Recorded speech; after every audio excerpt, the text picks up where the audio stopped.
link, fica mais fácil também, tá? Então vamos lá, pessoal. Deixa eu recompartilhar com vocês a tela toda, porque como eu vou ficar alternando bastante aqui, deixa eu recompartilhar o desktop todo. Bom, o exercício 1 nós fizemos aula passada, né? Que é bem simples, né? Para computar se o número é par ou ímpar. E a gente vai na mesma dinâmica, tá? Eu vou propor exercício, eu quero que vocês tentem resolver aí, utilizando o sintaxe do Java. Eu vou dar um tempo, depois a gente continua e aí eu corrijo, tá? Então vamos lá, vamos fazer um programa que receba o valor de um salário de uma pessoa e o valor de um financiamento pretendido. Caso o financiamento seja menor ou igual a 5 vezes o valor do salário da pessoa, o programa deverá escrever financiamento concedido. Se não, deverá escrever financiamento negado. Independente de conceder ou não o financiamento, o programa sempre deverá imprimir a frase "obrigado por nos consultar", tá? Então eu vou resolver isso aí, até mesmo para vocês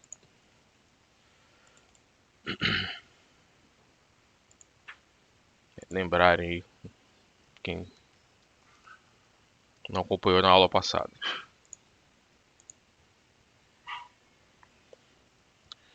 Vou fazer um import aqui, que como eu vou interagir com o usuário, eu vou fazer um import. Vou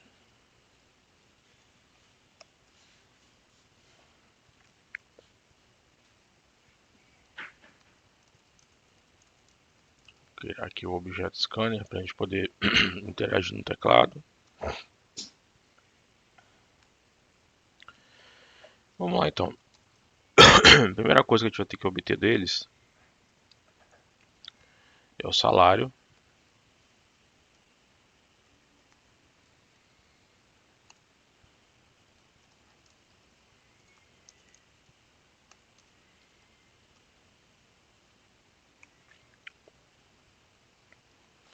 Depois, o valor do financiamento a ser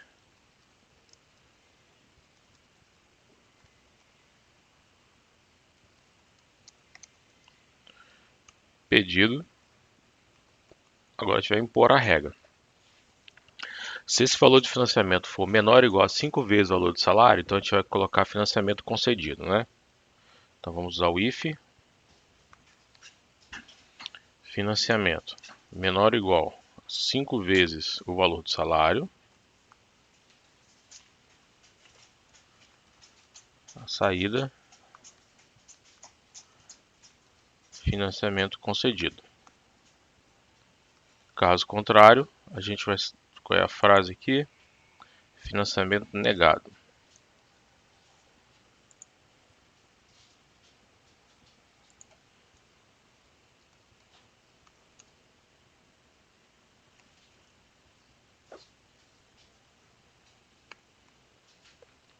E independentemente do que vier, a frase "obrigado por nos consultar", tá? Então assim, como a linha 19 está fora da estrutura do if else, ela sempre vai ser exibida, né? Só para a gente testar aqui o resultado aqui. Digamos que o salário do cara seja R$1.000 e ele queira pegar um financiamento aí de R$5.000. Está dentro aqui da regra aqui dos 5 salários, financiamento concedido. Agora, se ele tiver um salário de R$1.000 e quiser pegar R$6.000, financiamento negado porque extrapola os 5 salários. Ok, pessoal? Alguma dúvida aí? Isso é bem simples, né? Lembrando que depois eu vou subir isso no Ava para vocês, tá? Então vamos fazer o próximo. Deixar que vocês façam o próximo.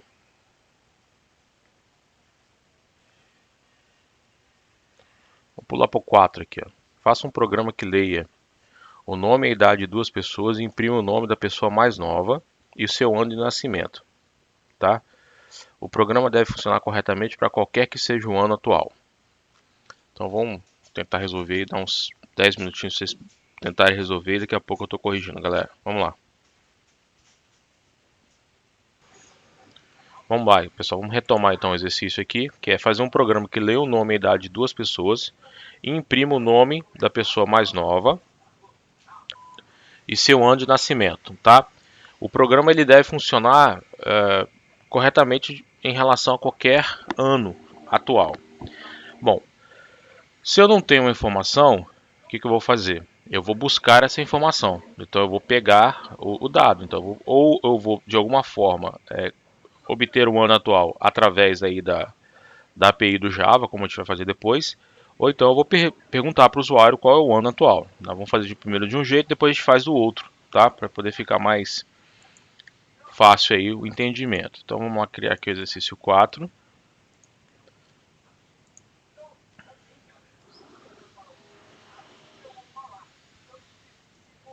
Exercício 4.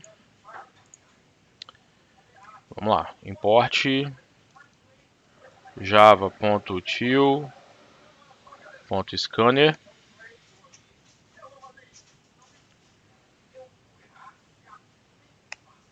Vamos criar aqui o objeto do tipo scanner, tá?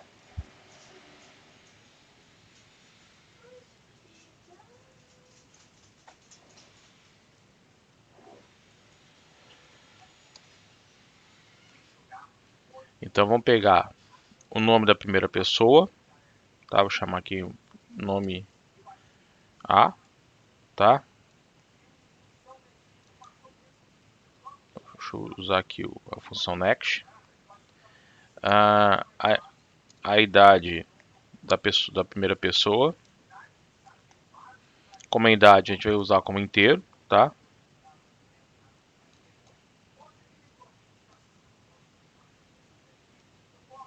Fazer a mesma coisa agora para a segunda pessoa, tá?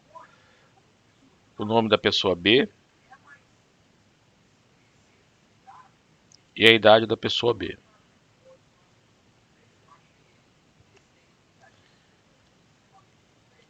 Como eu não sei o ano atual, então eu vou perguntar.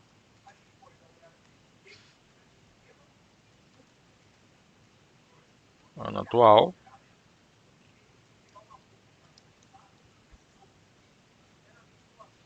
E aí agora a gente vai fazer o teste, né? Então eu quero imprimir a pessoa, deixa eu lembrar aqui, mais nova.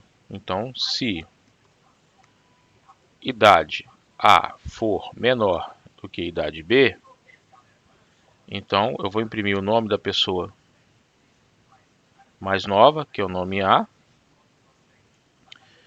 Vou imprimir o ano de nascimento dela. O ano de nascimento aproximadamente é o ano atual menos a idade da pessoa. Se não for a pessoa da idade A, vai ser a pessoa da idade B.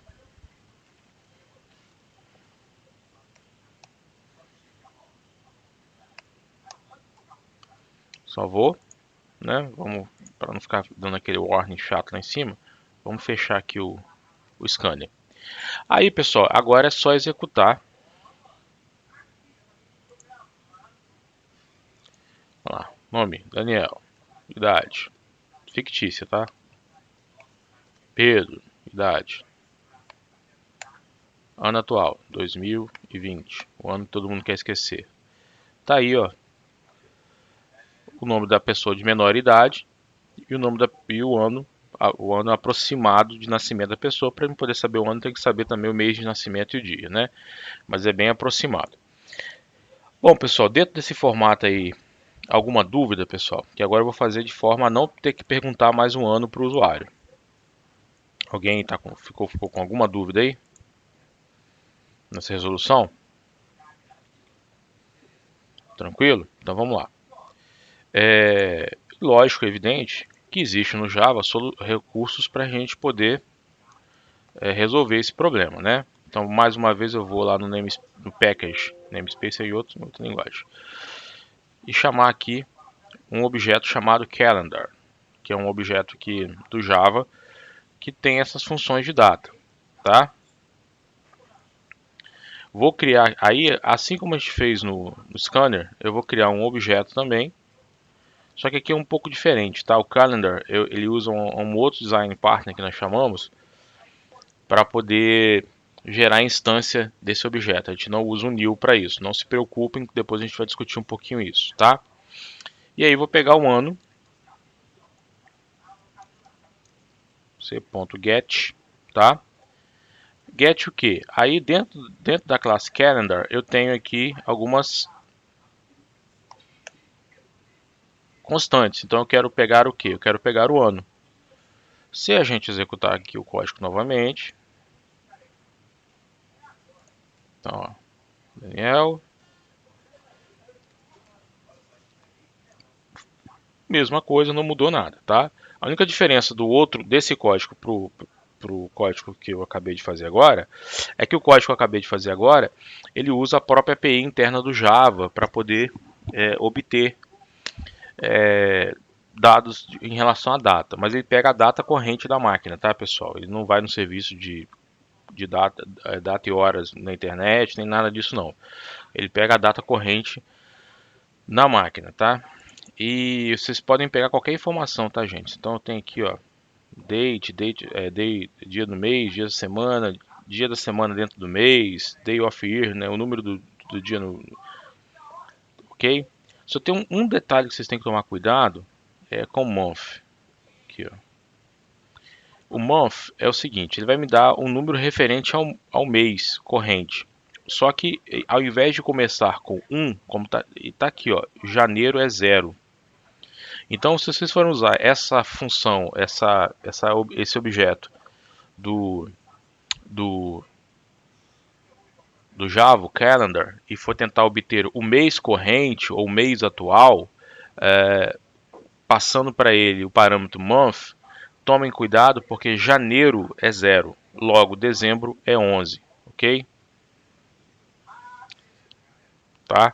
Então tomem cuidado com isso aqui, que tem essa particularidadezinha aí para utilizar. Bom, pessoal, deixa eu só refazer aqui. Dúvidas?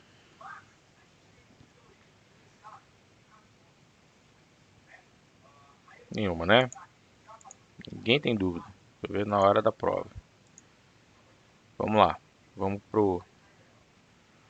propor o próximo exercício para vocês aí, tá? Não é aqui não que eu quero compartilhar, não. Ô, bodega, vamos lá. Cadê o PDF? Tá aqui. Então vamos lá para o próximo exercício. 5. Lê o nome e duas notas de um aluno e imprima nome, mede se ele está aprovado, reprovado ou em recuperação de acordo com esses critérios aqui, tá? Se a média for igual a 0 e menor do que 5, reprovado. Se for maior do que 5 e menor do que, igual a 7, menor do que 7, recuperação. Se a média de uma hora igual a 7 e menor do que 10, aprovado. Beleza? Então vamos tentar resolver aí, pessoal. Vou dar mais um tempinho para vocês tentarem resolver aí e daqui a pouco eu estou corrigindo.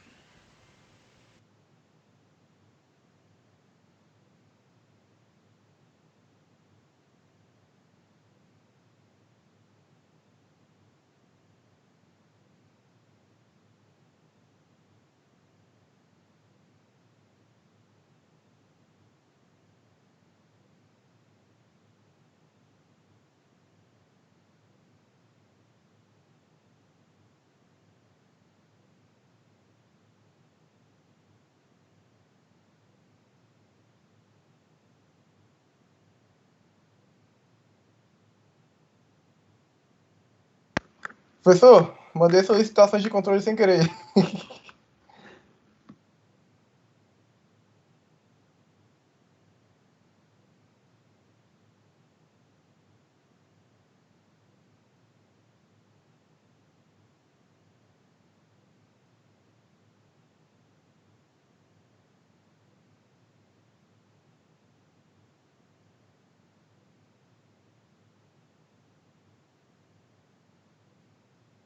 Professor, você deixou seu telefone, seu negócio mutado aí, tá?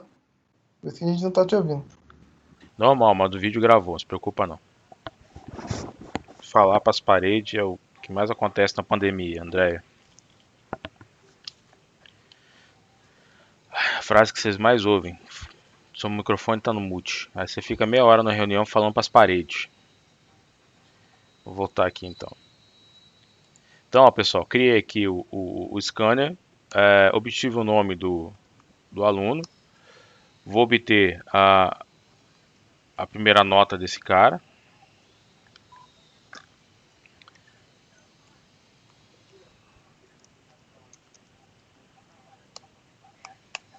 Vou obter a segunda nota também do cara para calcular a média, tá, pessoal? Vamos calcular a média aí. É que o meu headset aqui ele tá perdendo a sincronia com o Teams. Antes ele tem um controle que eu consigo mutar por aqui. Só que tem hora que às vezes eu desmuto aqui e o Teams não responde. Não sei se é atualização, driver, depois eu tenho que ver isso. Só que se depois já tem dias. A gente vai só postergando as coisas. Normal também. Então vamos lá. Agora aqui eu vou pegar a segunda nota. Oi? Tem só a última hora que a gente deixa.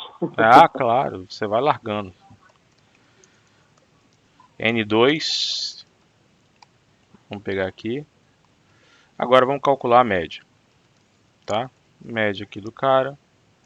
N1 mais N2 dividido por 2. Tá? O problema, pessoal, o enunciado do problema não pediu para validar se as notas estão dentro de um intervalo correto, tá? Então, o que acontece é o seguinte: o certo seria que validasse a entrada aqui, tá, pessoal? Se a nota informada está realmente entre 0 e 10 e a segunda nota entre 0 e 10 também, tá? Mas não vamos nos preocupar com isso agora, até porque quando a gente for ver a estrutura de repetição, a gente vai ver uma técnica para poder forçar o usuário a informar um valor dentro de capturar o valor informado pelo usuário e então prosseguir aqui com a rotina. Então, ou a gente poderia colocar aqui o seguinte: if n1 maior ou igual a 0 e n1 menor ou igual a 10, tá? E aí tal, e aí sim calcular a média, poderíamos fazer essa lógica. Mas como o enunciado não pediu que validasse, vamos prosseguir aqui, tá? E aí isso tem a questão do reprovado ou não e em recuperação. Então, se média maior ou igual a 0 e média menor do que 5,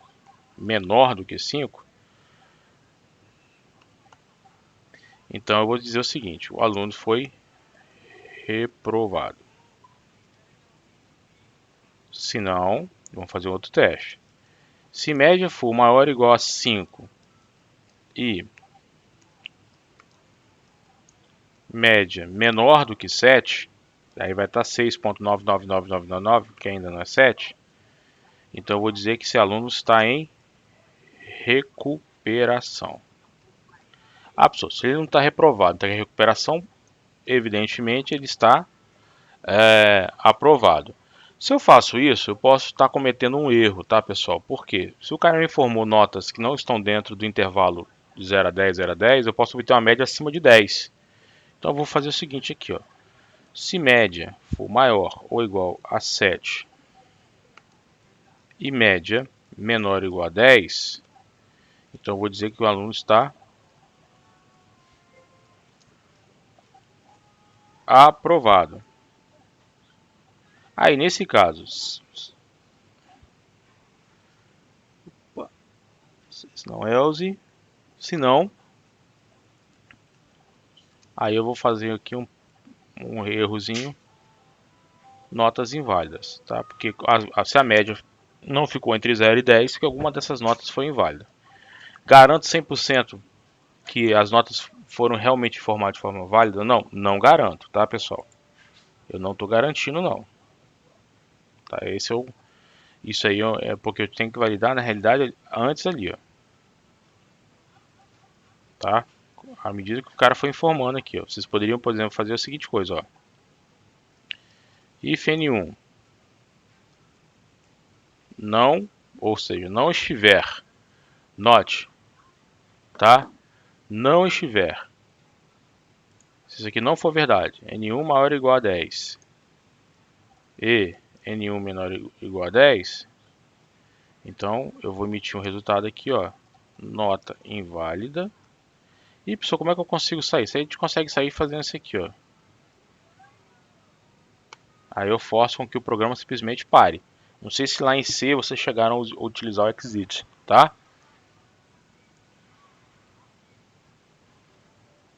Mesma... Nunca cheguei a dar, não. Não, né? Mas exit eu forço que o programa acabe, tá? E aí eu passo um código de saída, que pode ser qualquer valor inteiro aqui, tá, pessoal? Isso aqui, esse código aí, só a título de curiosidade para vocês. Imagine o seguinte, que eu tenho rodando um script em batch, né? Batch. Ou PowerShell, ou se eu tiver lá no Linux, lá no Shell Script, etc. E aí eu mando executar um outro programa de dentro do meu script.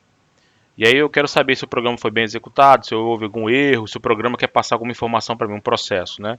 Então ele pode utilizar esse exit aí passando um código. E aí quem chamou esse programa recebe esse código e pode tratar, não, foi bem executado, não foi bem executado, é só curiosidade, tá, pessoal? Por isso que a gente passa esse valorzinho aí. O zero, na maioria das vezes, por padrão, é que o programa executou e acabou normalmente sem nenhum tipo de intercorrência. Vamos testar então? Vamos lá.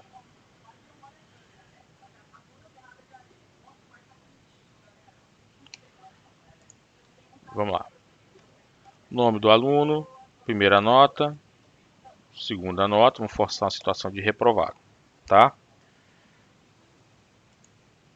Nome do aluno, vou botar uma nota inválida, -1, ó. Nota inválida, o programa acabou, tá? Testando de novo.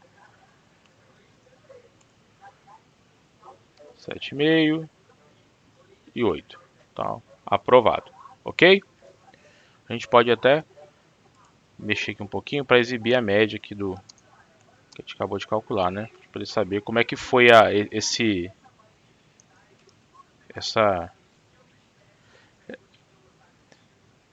o cálculo aqui da média. Então vamos lá, botar o nome da aluna aqui. Por exemplo, Laura, 4,5 na primeira nota, 1,5 na segunda. E a Laura foi reprovada. Com média 3 ao final do semestre. Pessoal, dúvidas?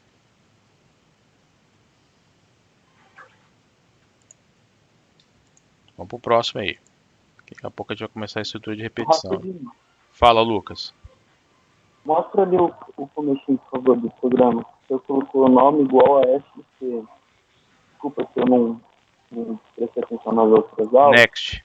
E aí SC é que faz parte do comando do Não. Java, no caso? ESC é objeto do tipo, é objeto scanner, que é um objeto, Ah, tá? Aí eu chamo um método, depois a gente vai entender como é que funciona esses negócios de métodos. Então dentro do objeto, do SC é o objeto scanner, que eu criei ele aqui em cima, tá vendo? Na linha 6. E na linha 9 eu estou utilizando uma função dele, que é o next. sim, Tá bom? beleza. Beleza. Mas eu vou, daqui a pouco eu tô subindo esse código todo lá para vocês também, tá? Vamos que vamos. Vamos ver qual o próximo exercício aí para vocês.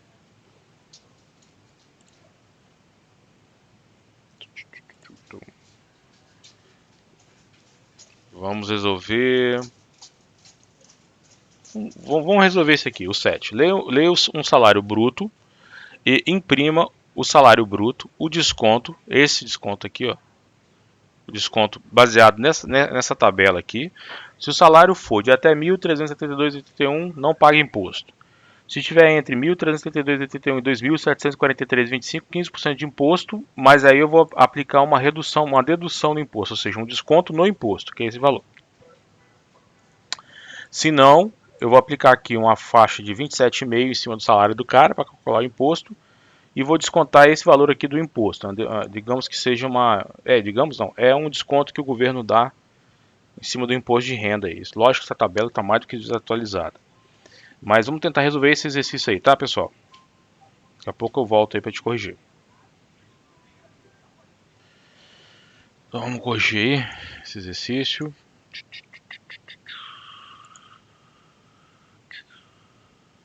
Deixa a N1 House para depois. Exercício 7. Vou aí para o exercício 7. New class.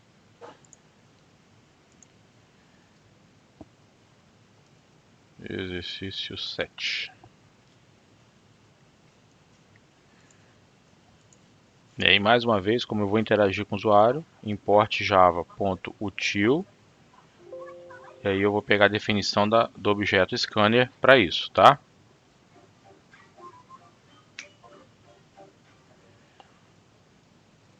Vamos criar aqui o objeto, né? Sempre chamando a classe, a variável, que pode ser qualquer nome, tá, gente? Válido de variável. Vou chamar de S agora para variar um pouquinho.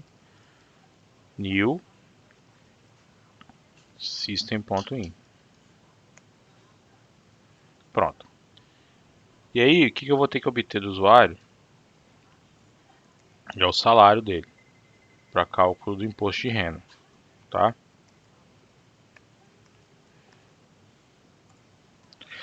Double sal s.nextDouble.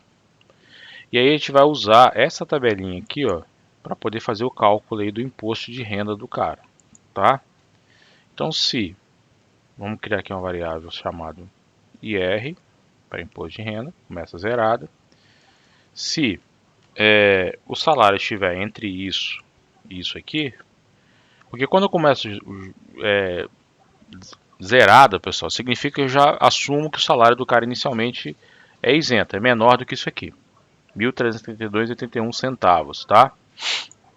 Então se, já vou até aproveitar aqui para não ficar discutindo aqui, aí, se o salário for maior, não é maior ou igual, é maior do que 1.372,81 e o salário for menor ou igual a 7.743,81, então o IR vai ser igual ao salário do cara, 15% do salário menos esse valor de dedução. Bom, 15%, pessoal, nós já sabemos que é 0,15, né? Então, 15% é 0,15 menos esse valor de dedução 205,92. E aqui a gente já pode colocar aquela lógica do else. Então, como eu já assumi que o IR parte de zero, então, se for maior do que 372 e menor do que 2.273, caso contrário, é maior do que 2.743,25. Então, o imposto de renda vai ser igual ao salário vezes 27,5%, ou seja, 27,5% dividido por 100, que vai dar 0,275 menos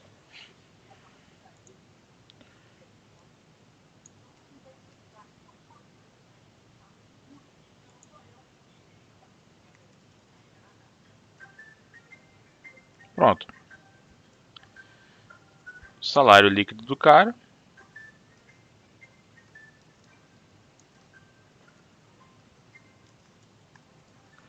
Daí a gente vai imprimir o salário bruto, que ele pede para imprimir o salário bruto.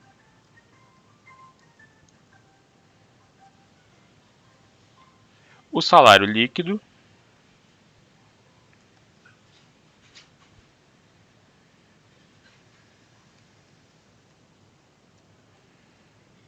E o imposto de renda que esse cara vai pagar.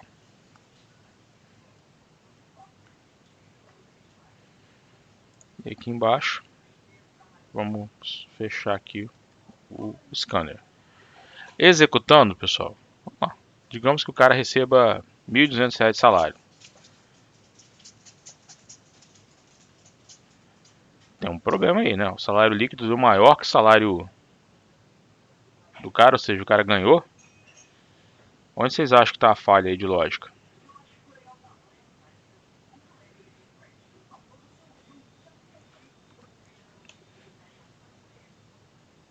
Você não declarou você não colocou uma condição que ele recebesse menos que 1.300.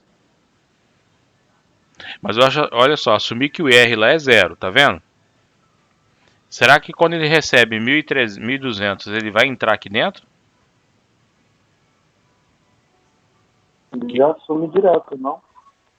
É, mas repara, vamos fazer um teste então, hein? Aí eu vou ensinar para vocês como debugar.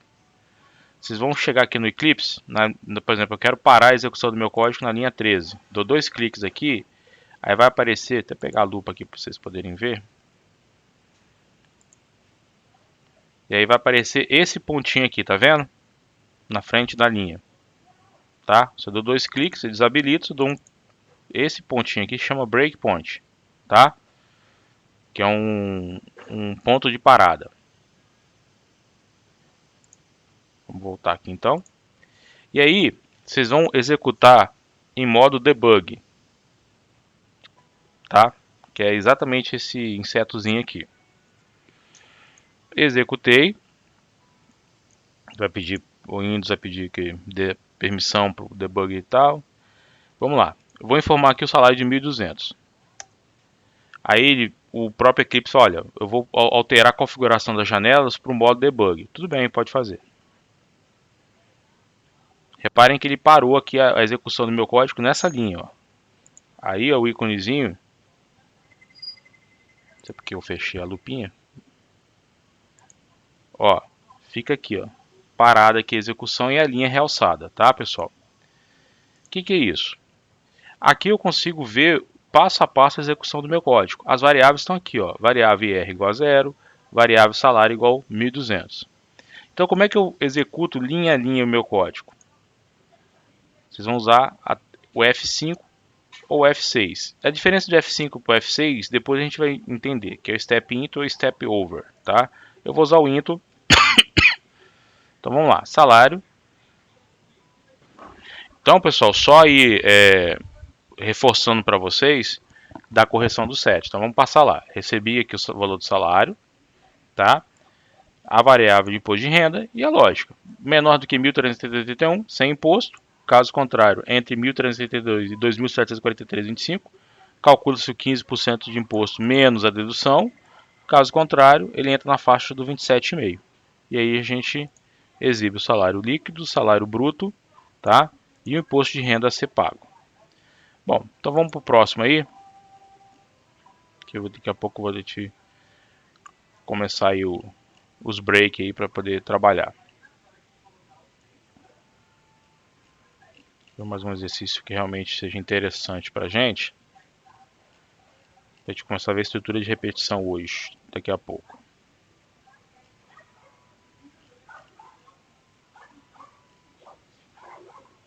Isso, vamos fazer o 12. Faça um programa que receba três valores que representarão os lados de um triângulo e verifique se os lados formam um triângulo. E classifique esse triângulo como sendo equilátero, três lados iguais, isósceles, dois lados iguais e escaleno, três lados iguais. Só que nem três valores quaisquer formam um triângulo, tá? Para que possa se formar um triângulo, eu tenho que aplicar a chamada desigualdade triangular. Então um lado ele tem que ser menor que a soma dos outros dois lados e maior que a diferença dos outros dois lados, tá? Então é esse detalhe aí que vocês vão ter que levar em conta na hora de construir a lógica de vocês. Então vamos tentar resolver o 12 aí, pessoal. Deixa eu só recompartilhar. Bom, pessoal, vamos lá, vamos corrigir o próximo exercício aí. Então a gente vai obter três valores que vão representar os lados de um triângulo e verificar se os valores formam um triângulo e classificar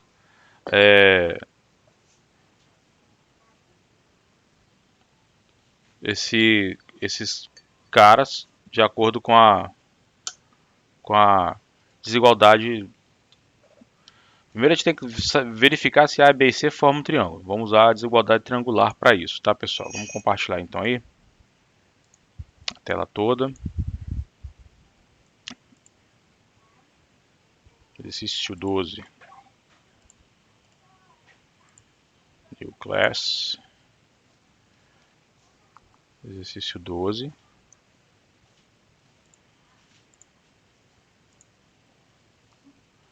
Fazer aqui o import aqui no java.util.scanner. Vamos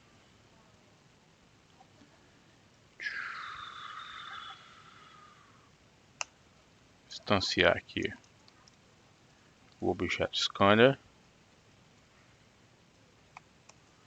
E vamos obter então aí, ó, os lados A, B e C, tá? Então, double lado A, next double, double lado B, next double, double lado C. A primeira coisa que a gente tem que verificar é se esses caras formam um triângulo. Para isso a gente vai aplicar a desigualdade triangular, né? Um lado tem que ser menor que a soma dos outros dois lados, tá? Então vamos lá. Se A, na realidade sim, vou negar. Se não for, se A não for menor do que B mais C e B não for menor do que A mais C e C não for menor do que A mais B, então esses caras não formam um triângulo para mim, tá?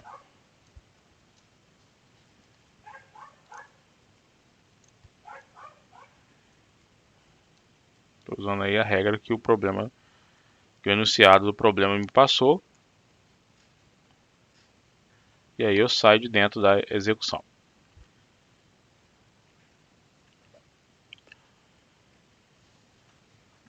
Não é ou não, tá? A é menor do que B mais C e B menor. A gente já usou o conectivo ali. Então agora a gente vai classificar esses triângulos entre equilátero. Então, se A foi igual a B e B foi igual a C, então nem preciso fazer A igual a C, tá? Então eu vou dizer que esse triângulo aqui é um triângulo equilátero. Caso contrário, vou fazer outro teste. Se B, e aí vou usar o ou. Se A foi igual a B, ou A foi igual a C, opa, C minúsculo, ou B foi igual a C, ou seja, dois lados iguais, então esse triângulo é um triângulo isósceles. E aí, por eliminação, todos os lados são diferentes, porque aqui eu verifiquei a igualdade dos três, aqui eu verifiquei a igualdade 2 a 2. Se não é igual aos 3, se não é igual 2 a 2, então, por exclusão, ele é um triângulo escaleno, tá? Vou testar aqui, ó. Opa, tem algum erro em algum lugar? Ah, tá, faltou S maiúsculo aqui.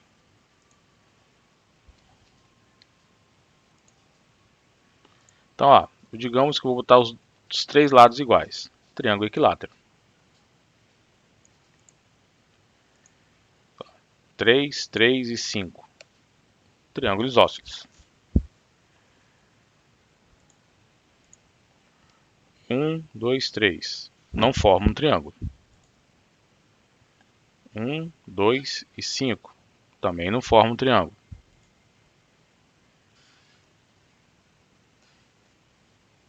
Ok?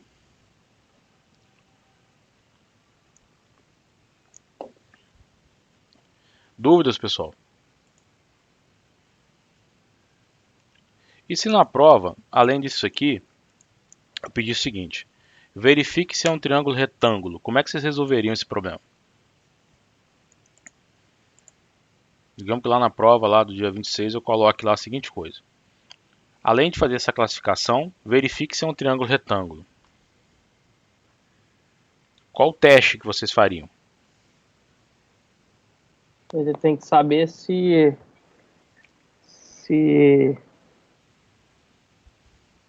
a e B ao quadrado daria C ao quadrado, ou algo assim do tipo.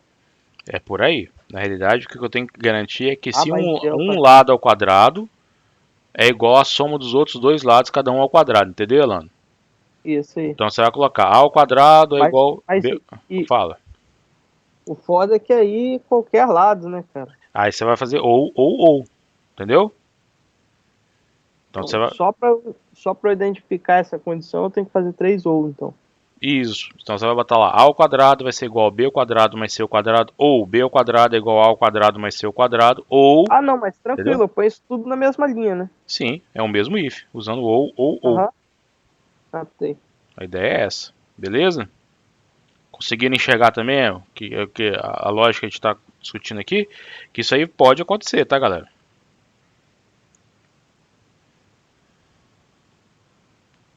Tá?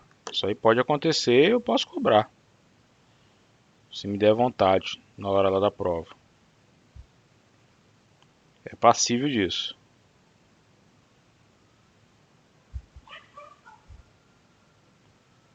Vamos pro próximo então? Não sei porque o Bluetooth do meu relógio está desligando direto. Spoiler? Não é nem spoiler não, André. É aviso. Premonição. Conhece aquele filme? Premonição? É mais do que um spoiler.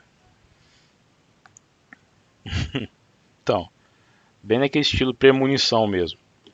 Vamos lá pro próximo então, pessoal. Vamos ver o próximo Deixar aqui no exercício. bloco de notas aqui, deixar fixado aqui na área de trabalho.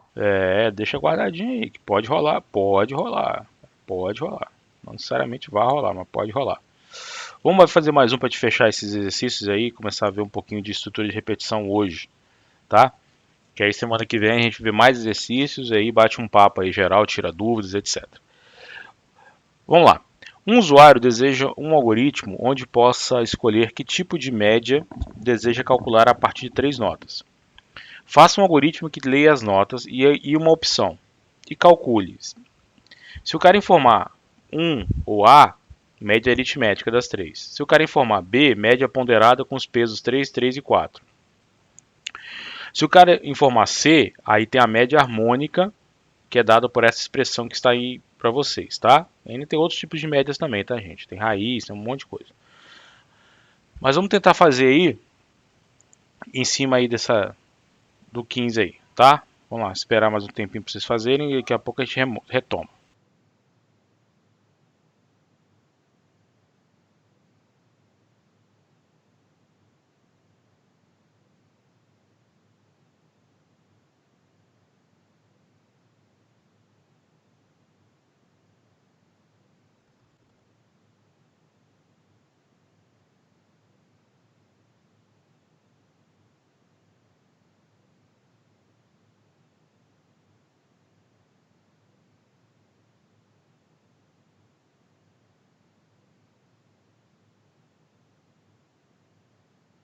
Professor, tá mudo. Eu sei que tá mudo, falando Ah, tá tudo. esquenta não. Ai, ai, normal. Sábado, pai, sábado. Acho, você está aí? Não, na verdade tô longe, Sábado tá desgastando já. Então vou fazer um usuário que ele vai receber três valores de nota, né? E aí, de acordo com a média que ele optar, a gente vai calcular uma média diferenciada aí para o usuário. Ok? Vamos lá para o exercício 15, então. De fechar esse ciclo aí de exercícios.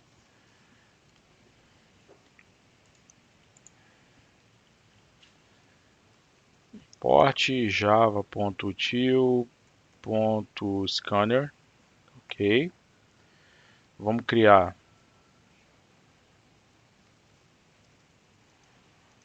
o objeto aqui do tipo scanner.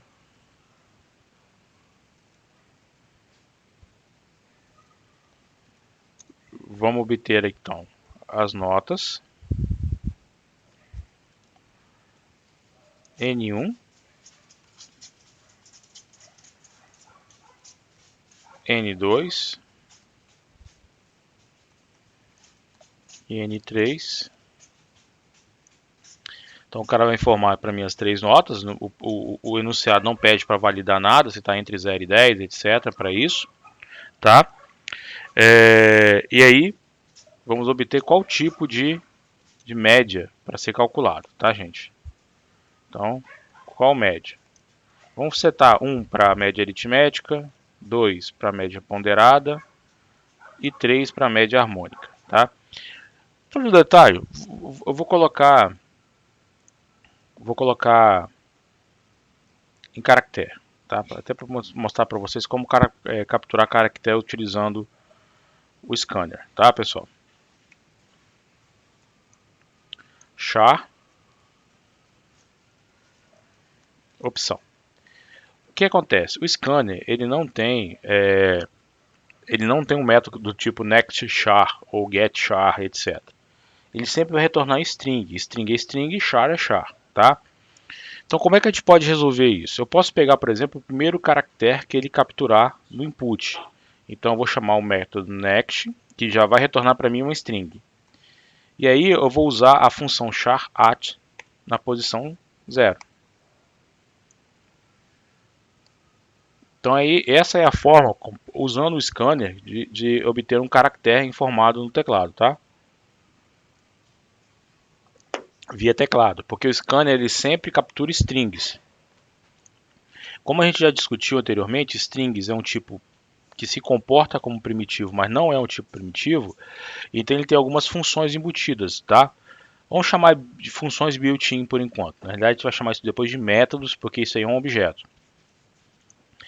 E uma das funções, nós já vimos lá o equals na aula passada, o toLower para poder colocar tudo em minúsculo, toUpper para colocar tudo em maiúsculo, e existe uma outra função também importante, que é uma função que me retorna um caractere na posição específica da string.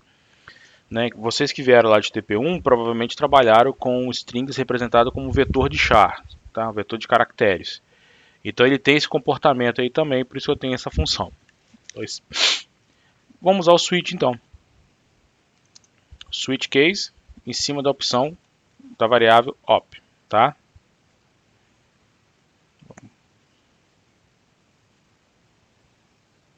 Caso.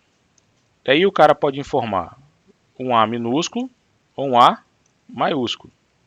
Aí a gente vai usar aquele comportamento do switch case, que quando ele entra dentro de um case, enquanto ele não achar um break, ele vai entrando nos próximos. Tá? Lembra? Para a gente poder simular o ou.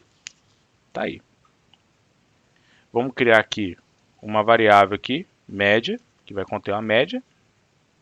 Nesse caso, ele vai criar a média aritmética das três notas. N1 mais N2 mais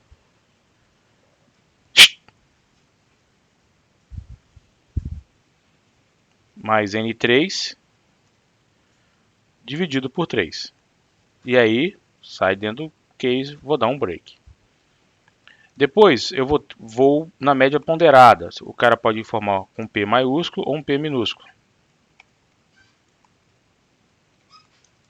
Então, N1 vezes o peso dela, 3, mais N2 vezes o peso dela, 3, mais N3 vezes o peso associado a ela, 4, conforme enunciado, dividido pela soma dos pesos, 10, break. Faltou um igual aqui. E, finalmente, a média harmônica, que pode ser com H maiúsculo ou H minúsculo. No caso da média harmônica, a gente tem que tomar um cuidado. Se vocês repararem lá na expressão da média harmônica, a gente vai fazer dividir o 3, que é a quantidade de fatores da média, pela soma dos inversos. Nenhuma dessas notas aqui pode ser zero, porque senão eu vou ter um erro, né, aritmético. Então, se N1 for maior do que zero e N2 maior do que zero e, na verdade, nem maior, né, seria diferente do que zero, tá, pessoal? Mas como são notas, a gente vai colocar maior. E N3 maior do que zero, então eu vou fazer o cálculo da média harmônica. 3 dividido pelo inverso de cada uma. N1 mais N2 mais N3. Se não, e aí o nosso break, se não vai permanecer a média zero lá, indicando que houve um erro. Vou colocar a opção default, ou seja, se o cara não informar nem A, nem P, nem H, eu vou informar uma mensagem de erro informando opção inválida. E vamos exibir a média.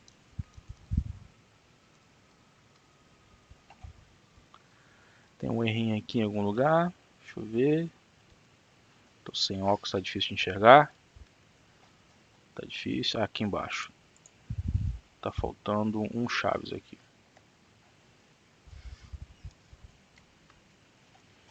Vamos testar, vamos testar. Vê se você manca aí lá. Vamos botar as notas aqui então. Vamos lá. 5,5, 6,5, 8. Média aritmética. 6.66666. Vamos fazer o mesmo teste aqui com 5,5, 6,5 e 8. Média ponderada. 6.8. E para fechar, 6.5, 6.5, 8, média harmônica 6,5. Ok, pessoal, esse exercício é interessante porque ficou bem, assim, bem explícito aqui o uso do switch case, tá? Que aí, inclusive com esse comportamento aqui, que é um comportamento que nós vimos na aula passada, que é onde eu vou simular, por exemplo, o OR dentro do switch case, para exercitar esse comportamento também. Tá? Nada impede que eu tenha blocos. Lembrando, no switch case, a variável que vai ser testada, ela tem que ser discreta. Que sentido? Não pode ser um double, não pode ser um float, não pode ser uma string. Então tem que ser qualquer tipo de inteiro ou qualquer tipo de caractere, tá, pessoal? Porque ele tem que ser determinístico. Quando eu estou trabalhando com pontos flutuantes, 3.999994 é a mesma coisa. Então, ou seja, eu tenho um não determinismo aí dentro do switch case no momento que ele está realizando ali o teste lógico. Então, por isso que eu tenho que usar variáveis primitivas e que sejam determinísticas, ou seja, char é char, que na realidade o char é um inteiro de 16 bits, ele contém lá um código, né, um código dali, Unicode para isso, e trabalhar com tipos inteiros. Poderia resolver o mesmo problema utilizando vários ifs? Poderia. Vários ifs alinhados? Poderia. Mas em situações onde eu tenho if, else, if, else, if, else alinhado, vocês podem imaginar que são grandes candidatos a trabalhar com utilização de switch case.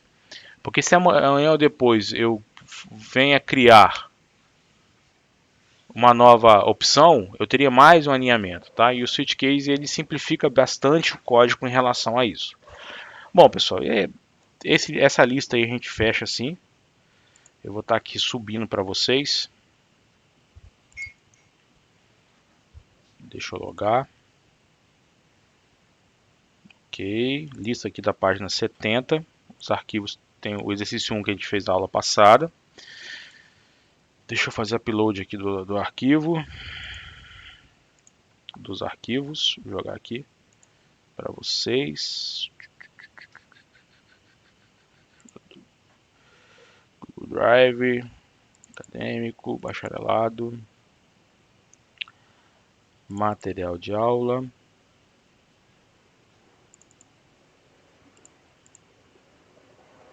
Lista 2, arquivos fonte, do exercício 2 para frente. Aí essa bodega sobe tudo como oculto, que é um comportamento que eu odeio. Mas não tem como eu mudar isso agora. Tá aqui. Tá aqui. Ok, fechou, pessoal. Bom, então a gente fecha essa lista da página 70, né, que é a lista aí de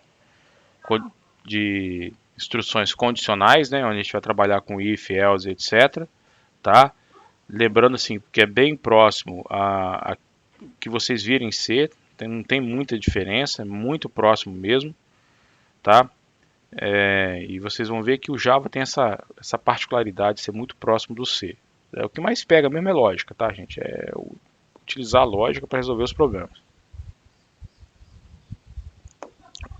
Vamos lá. Vamos para o próximo então, pessoal.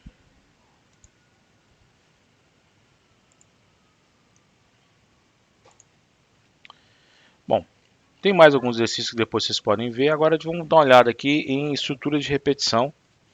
Temos mais pelo menos mais uns 40 minutos aí para a gente poder bater isso aí, essa parte aí do conteúdo. E aí a ideia de semana que vem é a gente resolver exercícios de estruturas de repetição e tirar dúvidas, tá, pessoal? Então venham com dúvidas, porque no outro final de semana nós já vamos ter prova, tá? Então semana que vem, dia 19, a ideia é a gente ver os exercícios de estrutura de repetição e ter um tempo aí para vocês poderem tirar dúvidas. Junto com... Lógico, para ter dúvidas, vocês têm que ter tentado resolver as coisas, né? Então vocês vão trazer para mim as dúvidas, a gente vai tirar dúvida, que no dia 26 a gente vai fazer a nossa primeira avaliação. E aqui no dia 19 a gente vai conversar sobre a dinâmica, como é que vai ser a dinâmica aí da nossa primeira avaliação, tá? Mas deixa para o dia 19. Bom, pessoal, o que são estruturas de repetição? Estruturas de repetição são os loops que vocês viram lá no C. Vocês vão ver que são muito semelhantes no Java, tá?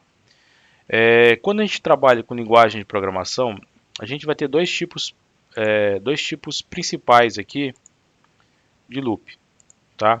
Os chamados loops indeterminados e os chamados loops determinados, tá? Basicamente, o que vai classificar um loop se ele é determinado ou indeterminado é o critério de parada, né? Porque o que é um loop? O que é uma estrutura de repetição? Eu vou ter um bloco do meu código que ele vai ser executado várias vezes, tá? Eu preciso que ele seja executado N vezes. E o que vai determinar a quantidade de vezes que esse bloco vai ser executado vai ser algum teste de parada, algum critério de parada. Esse critério de parada pode ser algo mais determinístico, como por exemplo no loop for, que eu tenho lá o início e o fim, ou não determinístico, onde eu dependo, por exemplo, de cálculos e variáveis que vão estar dentro da estrutura do bloco, e a cada iteração, repare que não tem um N, não é interação, a cada iteração do loop, ou seja, a cada volta do meu loop, eu vou realizar um teste para verificar, roda mais uma vez o loop ou para a execução do loop e parte para o código que está logo depois do loop, tá? No caso dos loops indeterminados, no caso dos loops determinados, por exemplo, olhando o código, eu vou saber mais ou menos quantas vezes esse cara vai ser executado. Então eu tenho a variável i, que inicializa com 0, enquanto ela for menor ou igual a 10, eu incremento ela de uma posição. Ou eu tenho uma variável i que começa com 0, enquanto ela for menor ou igual a uma outra variável ou um resultado de uma expressão aritmética. Então esses são chamados loops determinados, ok? Inclusive o compilador, em tempo de compilação, às vezes consegue determinar quantas vezes vai ser executado, principalmente se você usar constantes inteiras dentro do critério de parada do loop. Já os loops indeterminados, não. Os loops indeterminados eles vão ocorrer enquanto uma condição for verdadeira. E essa condição ela pode ser verdadeira com uma interação ou pode ser verdadeira durante milhares de interações. Tudo depende da lógica como vocês vão implementar essa condição. E no caso dos loops indeterminados, eu tenho duas formas de fazer o teste de critério de paradas. Antes do bloco do loop, que são os chamados pré-testados, ou após o bloco do loop, que são chamados pós-testados. Quando a gente fala de pré-testados, eu vou estar falando dos loops do tipo while. Quando a gente for falar dos loops pós-testados, a gente vai falar dos loops do while. Tá, por que existe então essa diferença? E aí já vai uma dica, tá? Reparem aqui. Nos loops pré-testados, então eu entro, aqui está o meu fluxo de execução, verifico se uma condição, um critério para entrar no loop é verdadeiro. Uma vez que esse critério for verdadeiro, eu executo o bloco de comando, o bloco de comandos que compõe o loop. Executo o bloco de comandos, retorno, faço o teste novamente. Se essa condição passar a ser falsa, continuo a execução do meu código na próxima linha depois do bloco de comando do loop. O que pode acontecer aqui? Se ao chegar aqui e de cara essa condição for falsa, esse bloco de comando pode ser nunca executado. Tá? Esse bloco do corpo do loop, tá? Os comandos que estão dentro do loop. Então se eu tiver alguma lógica aonde eu vou executar 0 ou mais vezes o corpo do loop, então eu vou optar por um loop pré-testado.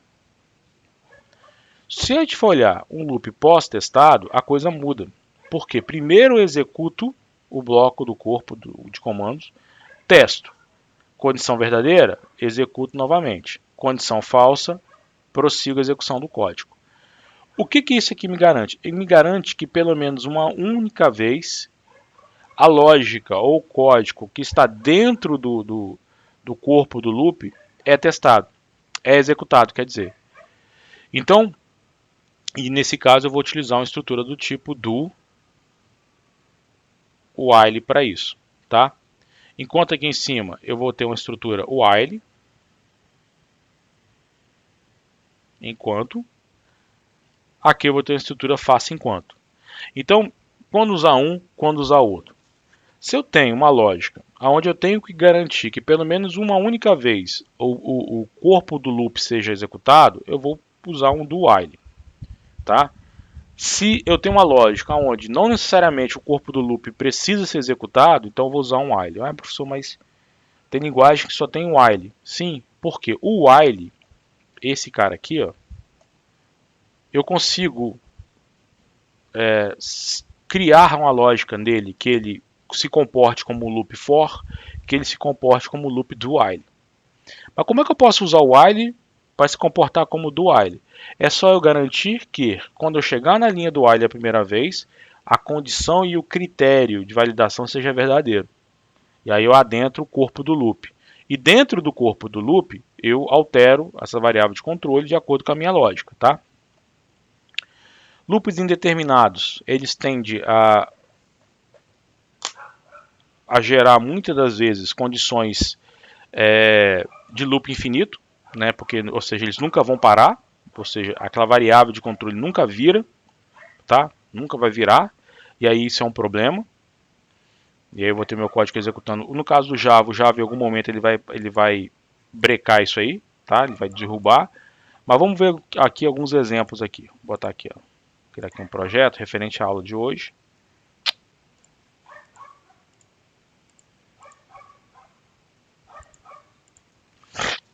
Ai, é vizinho mudando, é cachorro latindo, coisas da pandemia. Coisas da pandemia. Nem fala, cara, nem fala. Hoje, 8 horas da manhã, o cara tava furando parede aqui. O povo tá ficando doido. Ó, vamos fazer. Mas esse cachorro é muito chato. Misericórdia. O cachorro do vizinho. Vamos lá. Vamos fazer o seguinte, vamos fazer aquele teste de input lá, para garantir que o usuário faça o input correto de um dado. Tá? Digamos que eu vou fazer assim, usuário, enquanto você não me informar o dado correto, eu vou ficar te perguntando, vou ficar te amolando. Né? Vamos aqui criar aqui o...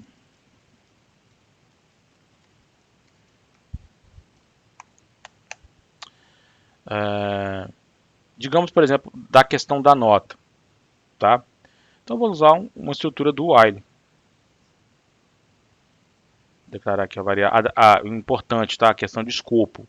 Se eu declaro uma variável dentro do bloco do loop, ela só é vista dentro do bloco do loop, tá, pessoal? Então, variáveis principalmente que eu vou usar como no teste, com critério de parada, elas têm que ser criadas antes, tá? Então, se n não for maior ou igual a 0 e menor ou igual a 10, eu vou ficar aqui perguntando, informe uma nota.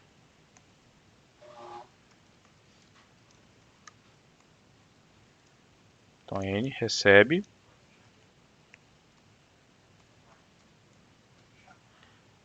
Ok. E no caso do while, você tem um ponto e vírgula fechando ele aqui. É a característica da sintaxe do Java para isso. Então, aqui eu tenho um loop pós-testado, onde eu garanto que esse cara aqui seja executado pelo menos uma vez. Então, se o cara informar a nota válida, já passa direto para a próxima linha. Que é aqui só para poder mostrar para vocês, ó, a nota que foi, saber que passou, saímos de dentro do loop, tá?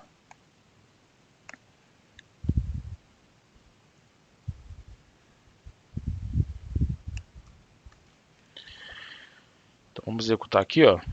Vou informar notas inválidas. Menos 1, olha lá. Ele continua pedindo, ó. 40, 11, 10,5. Vou informar uma nota válida 5. Saiu de dentro da estrutura do loop. Então, esse é um loop pós-testado. Então, eu executo o bloco do loop, testo o critério de parada. O critério de parada é verdadeiro, saio fora.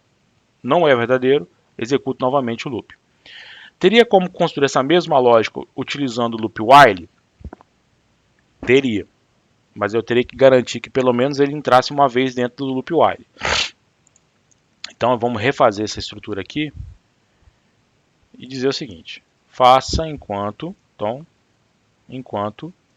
a n não for maior ou igual a 0 e n não for menor ou igual a 0. Se eu executar o código do jeito que está, pessoal, não pede nota. Por que não pede a nota? Porque a variável n, que é a variável de teste, está com igual a 0. Então eu tenho que, na minha lógica, garantir que pelo menos uma vez ele entre aqui dentro. Então eu vou inicializar essa variável com a nota inválida, menos 1, por exemplo. Vamos executar. Agora ele vai pedir, ó. Se eu começar a informar notas inválidas, ó, até informar a nota válida. Ou seja,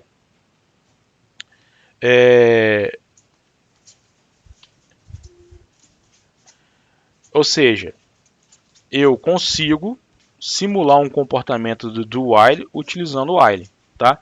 Basta que eu consiga estruturar o meu código, a minha lógica, de forma a executar como se fosse um ou como se fosse o outro, entendeu, pessoal? No caso, em lógicas onde vocês querem que o bloco do loop seja executado pelo menos uma única vez, um forte candidato para vocês é o do while, tá? Mas existe, por exemplo, linguagens onde eu não tenho do while, eu tenho apenas o while. Aí nesse caso eu vou ter que reestruturar a minha lógica para atender exatamente essa demanda aí dentro da lógica. Então aqui está aqui o exemplo aqui dos códigos while aqui para vocês, tá, pessoal? Muito cuidado. Por exemplo, aqui, ó. Execute enquanto x for menor do que 20. É muito comum você vir aqui a esquecer de fazer a lógica que vai alterar o valor da variável x, tá? E aí você fica preso dentro de um loop infinito até o programa abendar, tá? Isso é muito comum, ok? Bom, existe uma coisa chamada break, tá? Que isso aqui é interessante. O que o break faz? O break, ele força com que um loop simplesmente se encerre, tá? Uma vez que eu emita uma diretiva, um comando break dentro de um loop e a minha linha seja executada, o que vai acontecer? Esse loop ele é encerrado automaticamente e a execução passa para a próxima linha de código após o loop. Dentro dessa lógica aqui é o seguinte: enquanto o x for menor do que 20, eu vou imprimindo x na tela, incrementando o x. No entanto, se x for divisível por 2 e maior ou igual a 12, para a execução do código. Tá? Eu não atingi o critério de parada do loop, mas eu posso em algum momento forçar a parada do loop, tá? Então eu poderia botar uma lógica aqui, ó. Informe uma nota ou menos 100 para parar. Opa, parar, não, para parar. Então recebi aqui, se n for igual a menos 100, break. Tá? Vamos tentar ver aqui, ó. Menos 1, menos 2, menos 100.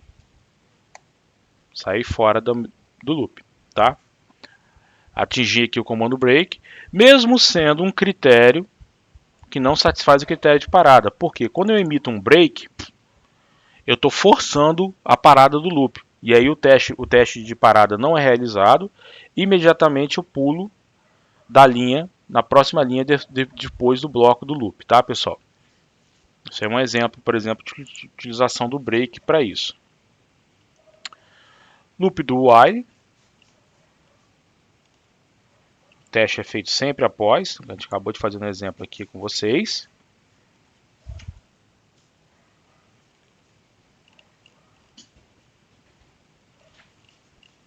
São vários exemplos aí.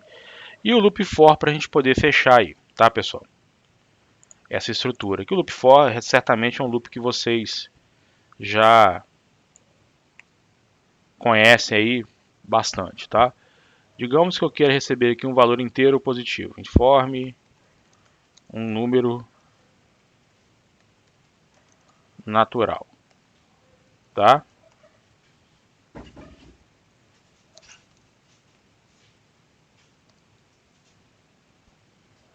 Opa, vamos declarar, né? Tem que declarar a variável antes, né?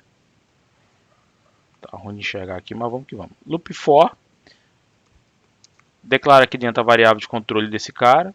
Ponto e vírgula. Enquanto ele for menor ou igual a n. Regra de incremento dele, que pode ser qualquer expressão aritmética, tá, gente? Isso aqui é o loop for mais básico que existe. Vou imprimindo i na tela, tá? Então, vou executar. 10. Tá ali. Imprimiu 10 vezes. Ok? Ah, professor, eu quero só imprimir os números, digamos, os números ímpares, ou os números ímpares, os números pares. Ah, eu posso botar um if par, então imprima. Mas existe um outro comando que faz par com break. Enquanto o break força o loop parar, existe um comando chamado continue. O que o continue faz? Uma vez que eu chegue na posição do continue, uma vez que o comando continue ele é executado dentro do loop, imediatamente eu pulo para a próxima interação do loop. Entenderam? Então, por exemplo, se o resto da divisão de i por 2 for diferente de 0, significa que esse número é um número ímpar. Então, eu não quero continuar a execução do loop. Continue. Não quero continuar a execução do bloco do loop. Eu quero voltar imediatamente para a próxima interação do loop. Então, o que vai acontecer com o continue? Da linha 12, eu volto para a linha 10. Incremento i, testo, entro de novo. Então, tudo, se aqui tivesse centenas de linhas de código depois da linha 12 dentro do bloco do loop, seriam desprezadas, tá? Então, se eu executar isso aqui agora, vocês vão ver que vai mudar um pouco a lógica. Sensivelmente, né? Só estou mostrando agora os números pares. Tá? Ou seja, eu estou descartando os números ímpares, tá? Se eu colocar, por exemplo, igual a 0, ou seja, se for par, pula para a próxima interação,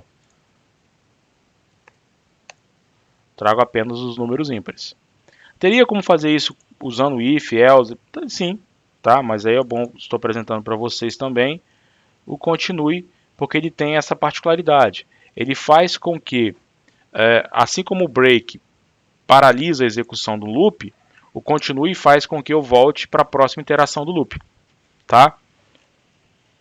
E vocês vão ver bastante também o continue por aí. Ok, pessoal? Bom, galera, vamos resolver um exercício aí dessa lista para deixar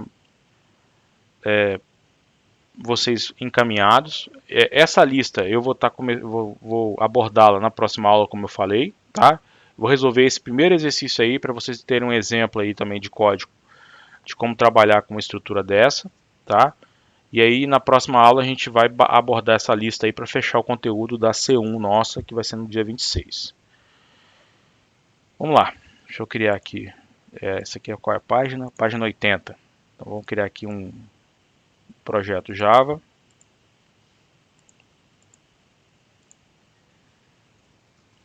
Lista de exercício 3, que é o exercício da página 80. Não cria nenhum módulo. Tá aqui.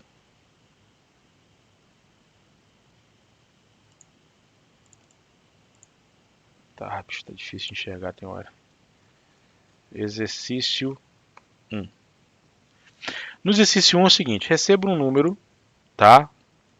Natural, lógico, não tem como fazer o cálculo de um fatorial de um número que não seja natural, maior ou igual a 0. Ou seja, um número inteiro e positivo, e calcule o fatorial desse número. Então vamos lá.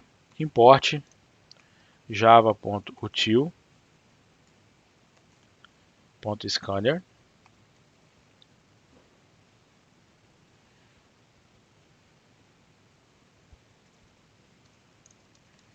Vou receber esse cara aqui. Ok. Vou receber um valor inteiro, né? Eu consigo setar o valor inteiro, mas não sei se ele vai ser ou não natural, tá? Então informe um valor natural maior ou igual a zero, inteiro maior ou igual a zero. Se n for menor do que zero, então eu vou dar uma mensagem de erro para o meu usuário. Número inválido, ou valor inválido, seja o que vocês quiserem. Vou botar valor, né? Valor inválido. E vamos sair da execução aqui do nosso... Vou botar um menos 1 aqui, só para variar um pouquinho. Sai da execução do nosso código, tá? Bom, beleza. Como é que a gente vai calcular então o fatorial? O fatorial vai ser ele vezes ele menos 1, vezes ele menos 2, ele menos 3 até 1, tá? Vezes. Então eu vou declarar aqui uma variável, que eu vou chamar de fatorial. O menor valor possível do fatorial é 1, porque o fatorial de 0 é 1, tá? Então o menor valor que um fatorial pode ter é 1. E vou fazer um loop for. For i igual a n. Enquanto i for maior do que 0, porque eu não posso multiplicar por 0, eu tenho que parar em igual a 1, ou maior ou igual a 1, ou maior do que 0, eu vou decrementando i. Então eu fiz o quê? O inverso. Eu poderia ir de 1 a n? Poderia, mas eu estou usando a lógica do fatorial. N vezes n menos 1, vezes n menos 2 até 1, tá? Para o cálculo do fatorial. Então a variável fatorial é igual a ela mesma vezes i. Porque na primeira interação eu vou ter 1 vezes n. Na segunda interação eu vou ter o valor do passo anterior vezes n menos 1. Armazenei. Na próxima iteração eu vou ter o valor do passo anterior, que era n vezes n menos 1, n vezes isso vezes n menos 2. Armazeno na variável fatorial. Na próxima iteração eu vou ter o resultado dessa multiplicação desses três termos anteriores vezes n menos 4, até chegar no valor de 1, tá, pessoal? Feito isso, eu vou exibir bonitinho aqui, que o fatorial do número n vai ser igual à variável fatorial. Vamos testar se essa lógica faz sentido? Fatorial de 5 é 120, tá, pessoal? Olha lá, 120. Fatorial de 0 é 1. Por que deu 1, pessoal? Porque a variável já começa de 1. Se n for igual a 0, esse loop nem roda. Eu já tenho aqui o valor do fatorial. Fatorial de 10, esse número aí. Fatorial de 20, negativo. Posso ter fatorial negativo, pessoal? O que vocês acham que aconteceu?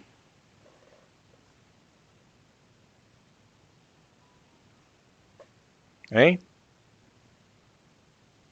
Todo mundo acordado aí? Acho que ele estourou a quantidade da memória aí, né? Acho não, ele estourou o tipo, né? Porque é um número muito grande para caber dentro de um inteiro de 32 bits. Aí eu teria um inteiro de 64 bits, que seria quem? Long. Então, ó. Tá ali. Tá? Para números muito grandes, pessoal, existe uma forma de cálculo de fatorial que não é feita assim, tá, pessoal? Fatorial de 200, 300, 100, não vai ter realmente estrutura de dados que suporte isso assim. Existe uma outra forma de matemática para o cálculo do fatorial para números muito grandes. Na realidade, você particiona esse cálculo, depois você junta tudo. Bom, pessoal, eu vou deixar esse exercício aí, vou subir lá no Ava para vocês esse exercício. Tá? Vou criar aqui que é a lista de exercícios da página 80. criar aqui uma nova lição, subir esse código para vocês.